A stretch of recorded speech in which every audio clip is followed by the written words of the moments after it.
বিশেষ করে ইসলাম ধর্মাবলম্বী মানুষেরা, তারা যদি তেলাওয়াতের সাথে সাথে তার মানে এইটাকে যারা ইসলাম ধর্মাবলম্বী নয় তাদের মধ্যে ছড়াতে হবে। কারণ আমরা নিজেদের, আল্লাহ তাআলার রহমত আমাদের আছে, আমরা জন্মগতভাবে ইসলাম নিয়ে জন্মেছি এবং ইসলাম নিয়ে জন্মার মানে আমাদের রসুল আমাদের জান্নাতের পথ সুদৃঢ় করে দিয়েছে। যদি বড় কোনো অন্যায় না করি তাহলে ইসলাম নিয়ে জন্মানো মানে জান্নাতে পৌঁছে যাবে ইনশাআল্লাহ, ইনশাআল্লাহ।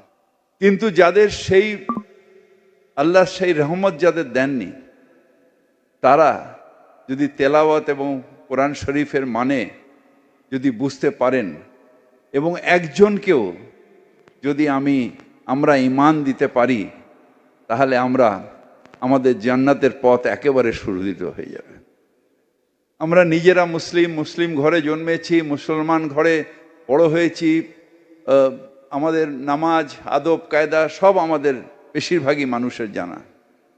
কিন্তু যারা দুর্ভাগ্য নিয়ে জন্মেছে, যারা ইসলাম নিয়ে জন্মায়নি, তাদেরও দাওয়াতে ইসলাম অর্থাৎ ইসলামের দাওয়াত দিয়ে তাদের মধ্যে ঈমান নিয়ে আসলে এটা আল্লাহ তাআলাকে খুশি করা হবে।